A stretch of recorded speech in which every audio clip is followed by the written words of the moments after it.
Mock में सबसे ज्यादा फोकस करना चाहिए, मॉक को एनालिसिस करना चाहिए और दिन में एक मॉक तो देना ही चाहिए। मेरे सबसे weak of the weakest point था करंट अफेयर्स के लिए। मैंने वीकली अगर कोई कर सकता है करंट अफेयर्स को तो वो बहुत सारा हेल्प करेगा मैम। सबसे वीक तो मैं इंग्लिश में ही था। अच्छा। तो इंग्लिश में मैम सबसे मतलब वाइटल होता है आपका रीडिंग। अगर आप रीडिंग करना अच्छे से सीख गए अगर, तो ma'am half of the work is done.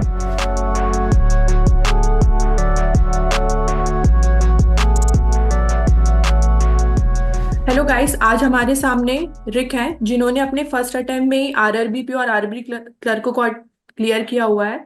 तो आज हम इनसे जानने वाले कि इन्होंने अपनी पढ़ाई कैसे स्टार्ट करी थी, कैसे इन्होंने प्रिपरेशन करी और कैसे फर्स्ट अटेम्प्ट में ही अपना आरआरबीपी और आरआरबी क्लर्क जैसा एग्जाम को इन्होंने क्लियर किया हुआ है। और बताइए कैसा लग रहा है, आपका दोनों एग्जाम क्लियर हो चुका है तो वो भी फर्स्ट अटेम्प्ट में। मैम अभी तो 2 दिन हो गए, पर अभी तक मुझे मतलब मालूम ही नहीं चल रहा है कि मैंने क्लियर कर दिया है। It's a big achievement for me.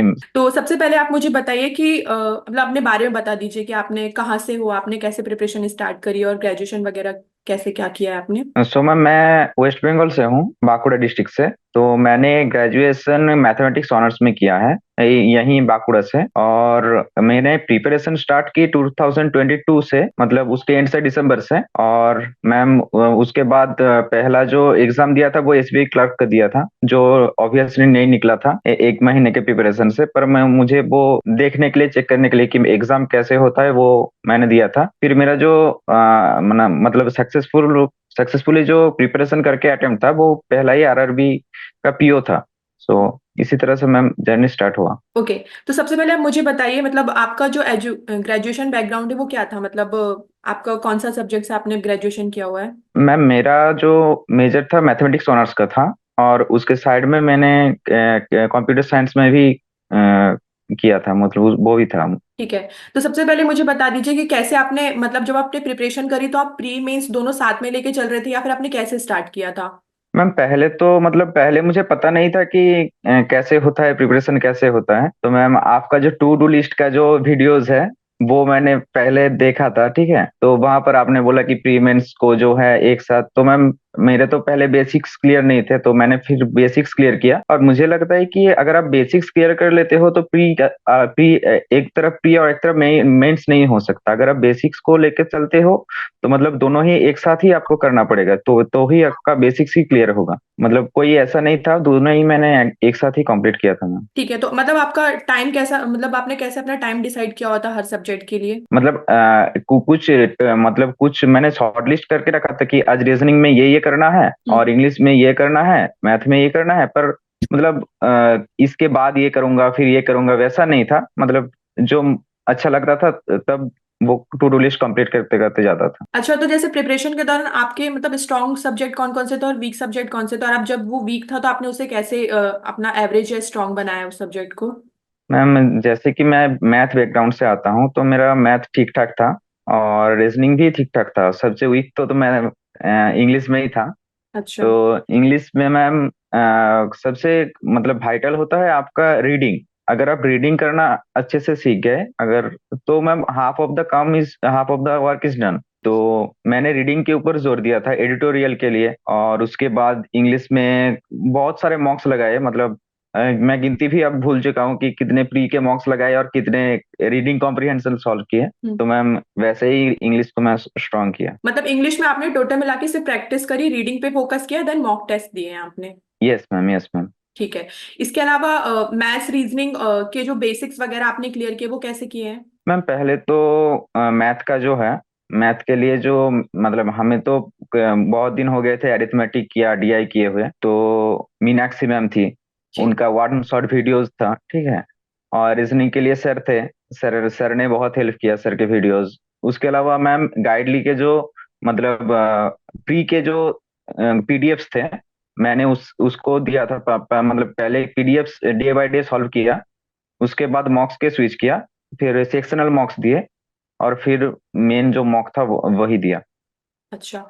ठीक है। और करंट अफेयर के लिए आपकी क्या स्ट्रेटजी रहती थी। मैम वो तो मेरे सबसे weak of the weakest point था करंट अफेयर्स के लिए। मैंने मतलब पहले नहीं सोचा था। पहले मुझे ये लगता था कि एसबीआई क्लर्क का जो मैंने पहले दिया जो प्री ही नहीं लिंक रहेगा। हम्म। ठीक है, तो मैंने ये सोच के ये तीनों मैथ, इंग्लिश और रीजनिंग पे ही फोकस किया। हम्म। तो करंट अफेयर्स को मैंने आफ्टर प्री देने के बाद मैंने स्टार्ट किया था, और उसके बाद गाइडली का ही एक पीडीएफ आ गया था कि जितने भी मंथ है उसका कंपाइलेशन में एक पीडीएफ आ गया था। तो मतलब वहां पर जोड़ जोड़ के 1 से 2 हजार पॉइंट्स थे। तो मैम उसे मैंने पहले कंप्लीट किया, और फिर जो मतलब वीक बाय वीक के जैसे होता था उसको मैंने कंप्लीट किया। तो मतलब मार्क्स बहुत अच्छे नहीं आए, पर फिर भी हो गया, सेक्शनल क्लियर हो गया। अच्छा अच्छा, ठीक है। और साथ में मैं आपसे ये पूछना चाहती हूँ कि जैसे आपने तो अभी आरआरबी पीओ क्लियर कर चुके हो, ठीक है ना। आप आने हम्म। वाले और भी एग्जाम्स हैं जिसमें हमारे एस्पिरेंट बैठने वाले हैं, तो आप आने वाले हम्म। को अपकमिंग एग्जाम्स के लिए क्या एडवाइस करना चाहोगे? जैसे कि आपका पीओ क्लियर हो गया तो आपको थोड़ा सा तो एक्सपीरियंस होगा कि ऐसी क्या गलतियां थी, आपको लगा होगा कि ये गलती मैं कर रहा था जो और लोगों को हम्म। नहीं करनी चाहिए, या फिर कुछ एडवाइस करना चाहते हो जो। मैम सबसे पहले हमें लगता है कि अगर कोई टॉपर उसका स्ट्रेटजी बताएगा और मैं सेम पाथ को फॉलो करूंगा तो मुझे सक्सेसफुल, मैंने मैंने मतलब मैं सक्सेस हो जाऊंगा। पर मुझे लगता है ये एक मतलब अच्छी स्ट्रेटेजी नहीं है। आप अपना सक्सेस पाथ अपने तरफ से ही ठीक करते हो। ठीक है, इंडिविजुअल का इंडिविजुअली अप्रोच होना ठीक है, पर मुझे जो लगता है मॉक में ज्यादा फोकस करना चाहिए मैम। मतलब होल प्रिपरेशन का अगर मैं बोलूँ तो मॉक में सबसे ज्यादा फोकस करना चाहिए, मॉक को एनालिसिस करना चाहिए, और दिन में एक मॉक तो देना ही चाहिए, और वीक में 2 मेंस का ही देना ही चाहिए मैम। मतलब एक आप ये कह रहे हो कि दिन प्री में और एक प्री लेवल का मॉक देना चाहिए, और मेंस के लिए आपने क्या बोला अभी? वीक, मेंस के लिए वीक में 2 या 1 देना ही चाहिए। और उसको अच्छे से मतलब नहीं पहले पहले मतलब मार्क्स नहीं आते हैं, पर उसको एनालिसिस करके अच्छे मार्क्स लाना पड़ेगा, मुझे लगता है। ओके, ठीक है। मतलब जैसे आप किसी जैसे मेंस लेवल, प्री लेवल तो बन जाते हैं, मेंस लेवल में आप स्टक हो जाते हो, हम्म। तो फिर आप कैसे उसे करते हो? मतलब क्या आपने किससे मदद मांगी? और मैम पहले तो जो मतलब गाइडली का ये जो पीडीएफ का मेंस का जो कोर्स है वो बहुत हेल्प करता है मैम। अगर स्टक हो जाते हो तो उसका वीडियो सोल्यूशंस है, आप देख सकते हो कैसे सर ने सॉल्यूशन किया है। हम्म। तो मेंस में अगर पीडीएफ सोल्यूशन कोई वो 50 डेज का कोई अगर कंप्लीट कर लेता है तो मुझे नहीं लगता मैम कोई मेंस के लिए मतलब रुक पाएगा। कोई भी क्वेश्चन स्टक होगा, कोई भी क्वेश्चन पे। ओके। तो और जैसे आप मुझे बताइए, करंट अफेयर के लिए बेस्ट सोर्स क्या हो सकता है? मतलब जैसे आपने प्रिपरेशन की होगी, तो आप कैसे हम्म। कहाँ से करंट अफेयर पढ़ते थे? बेस्ट सोर्स क्या हो सकता है करंट अफेयर के लिए? क्योंकि ये बहुत सारे एस्पिरेंट के लिए बहुत डाउट रहता है कि करंट अफेयर कैसे प्रिपेयर करें। तो आपने जैसे मैथ्स रीजनिंग के लिए तो बता दिया कि आपने लेक्चर्स देखे, देन उसके हम्म। बाद आपने पीडीएफ से प्रैक्टिस करी। और इंग्लिश का भी हम्म। आपने हम्म। बता दिया कि आपने एडिटोरियल डेली रीड किए हैं और साथ में मॉक टेस्ट लगाए हैं हम्म। ठीक है ना। करंट हम्म। अफेयर के लिए सोर्स क्या हो सकता है बेस्ट? और यदि हमें पढ़ना है तो हम कैसे मैम पढ़े? मंथली पढ़े, वीकली पढ़े, डेली पढ़े, कैसे पढ़े? हम्म, मैम डेली का तो मतलब मुझे लगता है कि डेली का अगर कोई कर भी लेता है तो हम्म। वो कंपाइलेशन में बहुत सारा आपके पास जम जाता है। ठीक है, उसके बाद उसको फिर रिवाइज करना वो थोड़ा सा मेरे मुझे लगता है डिफिकल्ट होता है। तो वीकली अगर कोई कर सकता है करंट अफेयर्स को तो वो बहुत सारा हेल्प करेगा मैम। अगर वीकली आप पहले वीक के कर लिए, अगर आप पहले वीक के कर लिए, फिर उसके बाद मैम वो उस वीक का आप फिर एक वीक पा लेते हैं कि उसको रिवाइज कर सके, तो वो आपके अंदर मतलब स्टोर हो जाता है अच्छे से। तो मुझे लगता है डेली के जगह वीकली अगर आप कर सकते हैं करंट अफेयर्स को तो वो बहुत अच्छा होगा। और बेस्ट सोर्स क्या हो सकता है करंट अफेयर के लिए आपके हिसाब से? बेस्ट सोर्स तो मैम पीडीएफ जो है, पीडीएफ बंडल है, जो पीडीएफ कोर्स है उसके साथ जो एमसीक्यूज का जो क्विज होता है गाइडली में, स्मार्ट वो क्विज। बहुत अच्छा है। जी, यूट्यूब भी बहुत अच्छा है, बहुत सारे सर्च कराते हैं। गाइडली का भी होता है वीकली का क्वेश्चन क्विज, तो वो बहुत हेल्प कर सकता है। ओके, ठीक है। तो मतलब आपके हिसाब से कि हमें वीकली करंट अफेयर को ध्यान देना चाहिए क्योंकि डेली वाला नहीं हो पाता है। जी मैम। इसके अलावा आपने जी जी। आरआरबी क्लर्क भी क्लियर किया हुआ है रिक, तो मुझे उसमें जी बताना जी। कि आरआरबी क्लर्क ऐसा एग्जाम है कि जिसके प्री लेवल में ही हमें मतलब 80 आउट ऑफ 80 भी लाने पड़ सकते हैं, इतना ज्यादा जी जी जी उसका जी। हमारा स्पीड होना चाहिए, हमें एक्यूरेसी मेंटेन करना चाहिए। तो हम्म। उसके लिए आपने प्रैक्टिस कैसे करी? मैम मतलब मैंने जैसे पहले ही कहा था, mock is the best source. अगर आप मॉक डेली लगाते हैं और आपका एक्यूरेसी अगर ठीक ठाक है, मतलब आरआरबी क्लर्क में मुझे लगता है क्वेश्चन अटेम्प्ट करने से ज्यादा आपको एक्यूरेसी के ऊपर ज्यादा ध्यान ध्यान देना चाहिए। ओके। क्योंकि अगर आप एक्यूरेसी को अचीव नहीं कर सकते हैं तो आप जितना भी स्कोर कर लो वो माइनस होकर काम हो जाते हैं।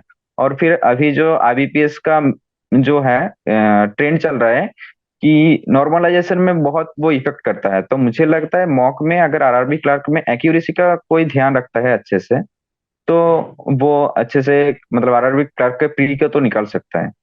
ठीक है। और एक और बात, जैसे आप डेली पढ़ते थे जब अपने प्रिपरेशन में, तो आप मतलब कैसे पढ़ते थे? जैसे कि प्री एक दिन पढ़ते थे मेंस, या फिर आप सब्जेक्ट आपने डिसाइड किए थे कि आज आपको मैथ्स करना है, आज रीजनिंग करना है, ऐसा आपकी क्या शेड्यूल रहता था? मैंने जो पहले ही कहा था कि प्री मेंस के लिए मैं अलग अलग नहीं पढ़ता था। मेरा जो था एक साथ ही होता था। मतलब लास्ट में क्या हुआ था कि मैं मेंस का ही पीडीएफ सॉल्व करता था। अगर आप मेंस का ही करोगे तो प्री भी उसके साथ साथ हो जाएगा। ठीक है, प्री के अलग से और मेंस के अलग से नहीं करना पड़ता है। अच्छा। नहीं, एक्चुअली बहुत सारे एस्पिरेंट का ये भी डाउट रहता है ना कि वो प्री भी करते मेंस भी करते, तो पूरे एक दिन में ना उनका टू डू लिस्ट कंप्लीट नहीं हो पाता है। और जैसे कि हमें पता है, जब टू डू लिस्ट जी। कंप्लीट नहीं होता तो अलग ही डिमोटिवेशन रहता है। तो मैं बस ये जानना चाहती हूँ हम्म। कि अपना टू डू लिस्ट कैसे मेंटेन किया था आपने?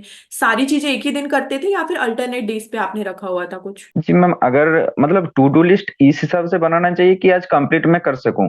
अगर मैंने एक मतलब इंग्लिश, अगर मैं मैथ्स का टू डू लिस्ट बोलूं तो आज मैम मतलब मेरा अगर सब बेसिक्स कंप्लीट है तो आज क्या करूंगा मैं, प्रॉफिट एंड लॉस का रिवीजन कर लूंगा।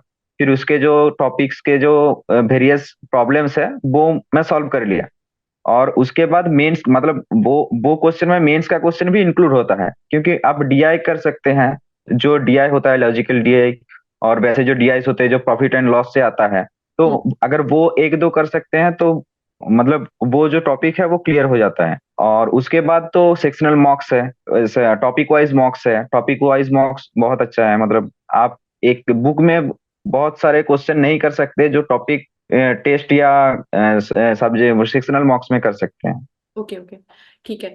और मेरा आपसे लास्ट क्वेश्चन है। जैसे कि अभी एसबीआई क्लर्क का एग्जाम है, तो अब जो कल और परसों होंगे उनके लिए तो हम कुछ नहीं कह सकते, बट जिनका 11 और 15 तारीख को हम्म। एग्जाम है, आप उनके लिए क्या हम्म। एडवाइस करना चाहते हो कि उनको लास्ट में ऐसा मतलब क्या अपनी टू डू लिस्ट, अपनी स्ट्रेटजी रखनी चाहिए एग्जाम के लिए? मैम एसबीआई क्लर्क के लिए तो मुझे लगता है कि पहले तो डर को हटाना पड़ेगा कि ये नहीं हुआ फिर वो नहीं हुआ। मतलब एसबीआई क्लर्क लास्ट एग्जाम होता है, उसके पहले बहुत सारे रिजल्ट आ जाते हैं। तो हम्म। अगर उसमें फेलियर किसी को दिखता है तो उसको एग्जाम के हॉल में नहीं ले जाना है। ठीक है।